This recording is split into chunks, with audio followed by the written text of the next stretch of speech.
Hey guys, Trey John coming at you with another Diablo 4 video. Now on this video, this is going to be the the beginner's guide for Diablo 4 for dummies. So basically, there's a lot of guides out there that are telling you like, hey, you need to do this, and they go really in depth. What I'm going to do here is I'm going to give you the quick and dirty, hey, do these and here's why to make the game progress a little faster. As you can see here, I have Whispers of the Dead. I have that mission active right now. This is the first mission after you finish the main storyline quest and kill Lilith. So we have already completed essentially the game. I haven't made it to max level yet, but there's a lot of things I've already known, already figured out. Obviously, I've already played this, being a Diablo partner. So I'm just going to go ahead and list all the information that you really need to know when playing Diablo 4. And maybe some of these basics will help you because you know what? Everyone always forgets the basics.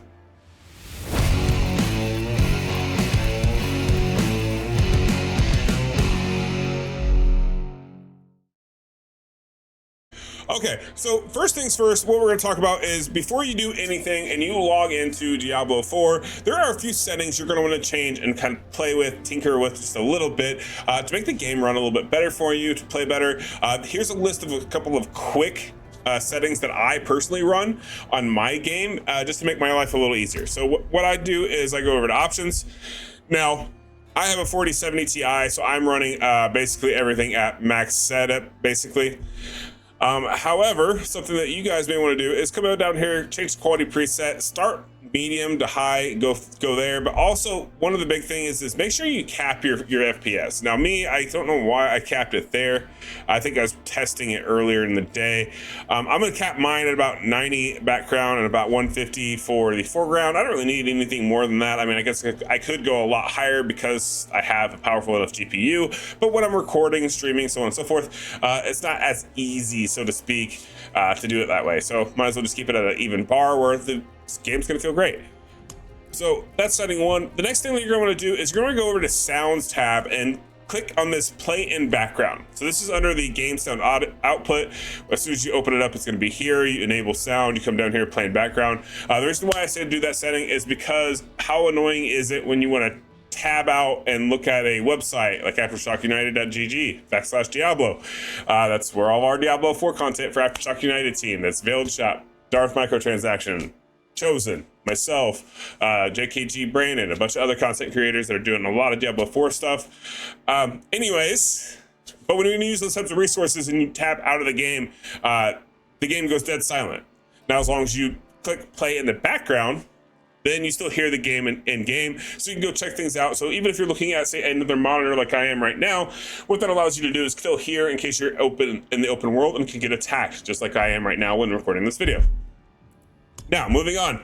The next one that we want to talk about is going to be the gameplay settings. Go over the tab here. Now, there's a lot of different settings here, and there are actually a few other like hidden settings that are kind of fun to go ahead and play with, like the hold position. Even the remapping the wheel is kind of helpful. But the things that we're going to really talk about the most right now are going to be the advanced tooltip compare and advanced tooltip information. So the reason why you want to go ahead and enable those is simply because at the very beginning when you enable those, if you bring it in and you go ahead and you open your inventory, you're going to notice here that I have, as I highlight pieces of gear, it tells me, okay, these are the properties that I'm going to lose, the stats I'm going to lose.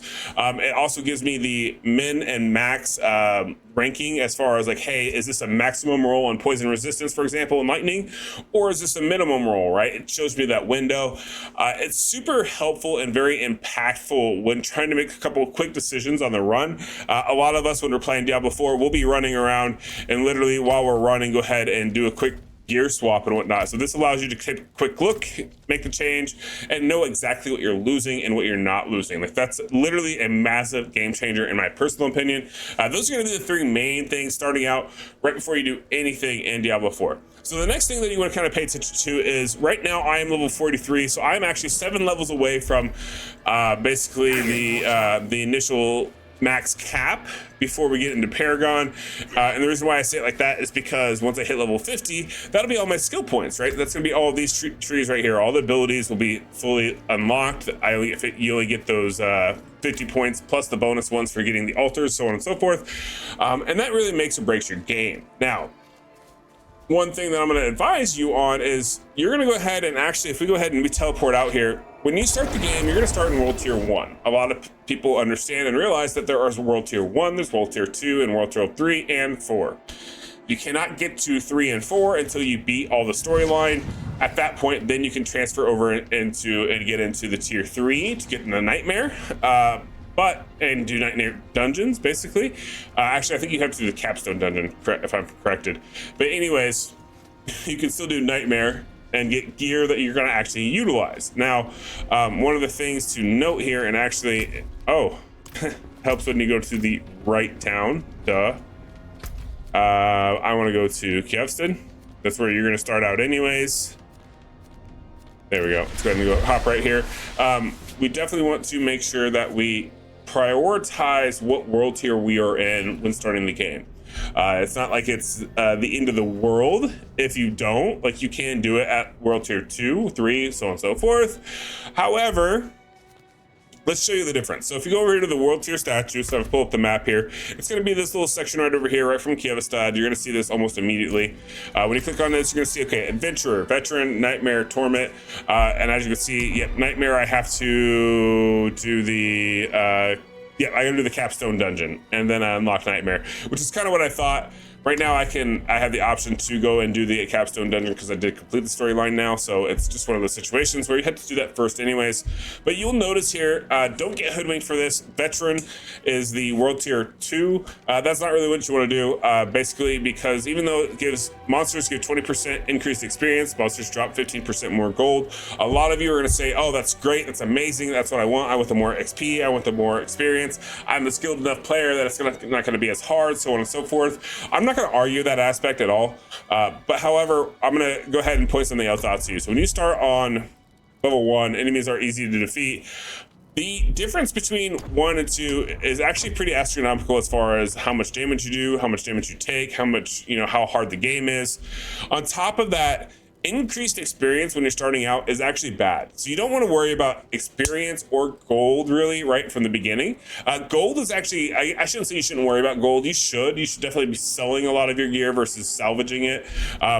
Obviously you will get some materials from salvaging that are very, very helpful, but at the beginning, early stages in the game, gold's going to be the most common thing that you're really going to need, more so over the salvage gear, which you're going to need kind of later on, say mid game, so to speak, right? So what that means is you'll see here, I don't have any of these quests left. So these quests up here on the left, basically when you start your character and you play in world tier 1, so that way you don't get as much experience, what happens is if you just focus on doing your story missions and running to the objective without killing everything, that allows you a leg up on the competition to allow you to go ahead and complete the storyline quicker, faster, and move on to bigger, better pastures. Because the game definitely penalizes you once you start hitting levels like 20 through 30, or even like 10 to 15 sometimes is a little rough, honestly. But and the reason why I say that is because depending on your class, right? Like right now I'm doing the rogue class. You can see here I have 3 points on puncture. What I started out with was 1 point on puncture here, and immediately getting twisting blades. So as soon as I got to like level 6, I could get twisting blades. So as long as I beelined it to all these objectives, that keeps me at a low level, which then allows me to go ahead and play the game a little easier, because the key pivotal things in your build as a rogue, for example, is going to be twisting blades. Now, if you are another class like Barb, Druid, Sork, Necro, it's going to be close to the same. You're going to have your core ability, and then your second ability is usually the one, which is actually, what is it called? The core skill, so to speak. Yeah, core skill and the basic skill. That's the difference. That's what I'm messing up. The core skill is one of the most utilized skills anyways for almost every D4 player. Basic skills are also heavily utilized because they're still cooldown and just spamming, but they do not nearly as much damage. But staying at a low level, that gives you an advantage to go ahead and prioritize your core skills, right? Go through, get it done. This makes the game a hell of a lot easier for you moving forward and not have to struggle so much. The other thing to kind of note with talking about, okay, staying at a low level, moving forward, progressing, is the simple fact that you want to definitely do the storyline first, at least to Act 4, so that way you can get your mount. And the reason why I say that is when you go ahead and you look at the full map in Diablo 4, this is a major section. If you guys see here, I haven't even fully discovered all the map. You can see down here, there's an area. Over here, there's some area that I haven't even found.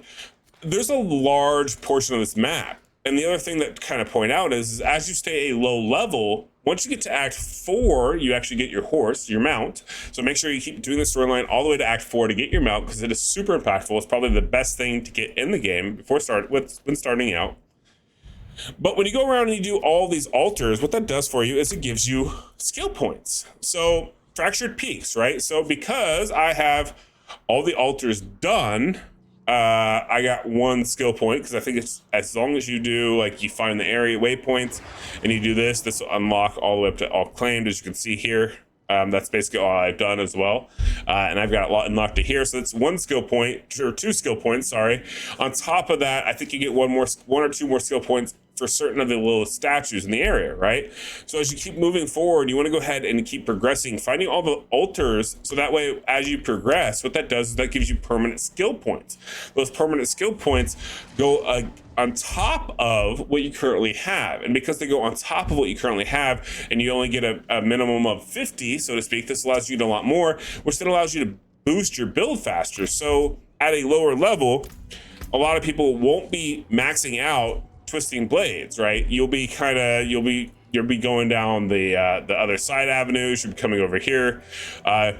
Depending on your build, you maybe go ahead and go to close damage reduction, or you may come down here and start getting some of these other nodes. But because you get all these extra skill points, this allows you to go ahead and power creep slightly above what the normal should be at the level. And this also means that as you stay at a low level, you start getting more and more points that don't necessarily go against you. It just makes the game super simple. So then that way, you don't feel that level 40 debacle nearly as much. And actually, a lot of people I've talked to here recently too have even told me end game wise, after level 70, like level 70 to level 90, gets really rough, because at that point you're battling the skill points and the legendary aspects, right? Because if you don't have all your legendary aspects by level 70, at that point you really start feeling the hurt. You don't have as much power. Obviously you should have all your skill points already, like I said, if you follow my advice for dummies here. But a lot of people will feel that negative connotation, so to speak, and really struggle against the enemies. But yeah, so that's the reason why we go ahead and we say you want to definitely focus on that right from the beginning. Also, one thing I want to go ahead and point out is you will see a lot of times where it'll say gear is +3, +4, or whatever. You're going to see, hey, this is a major upgrade, or this is a crappy piece of gear. It's -49, +35, +98. So you would go, oh, that's got to be an amazing piece of gear.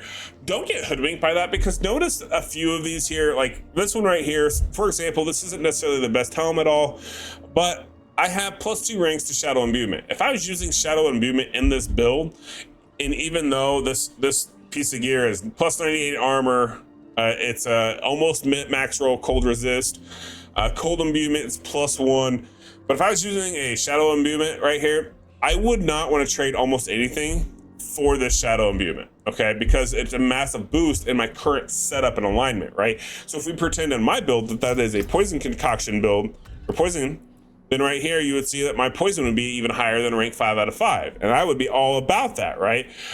Because it would make a massive boost in the damage that I can do.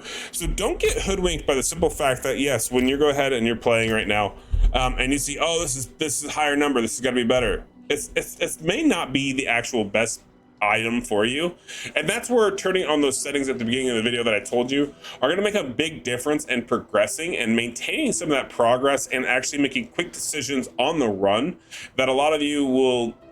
I shouldn't say you need to do that, because honestly, at the end of the day, Diablo 4 is pretty casual, right? So it's going to cater to everyone, including myself. I only get to play a few hours every night, which is why I'm such a low level, and so you don't have to do everything I just said. Point of this is to help you guys make informed decisions, so that way you can play and enjoy the game just as much as I enjoy the game. All right, if you guys enjoyed that video, please make sure to like and subscribe, and I'll catch you guys in the next one. Peace.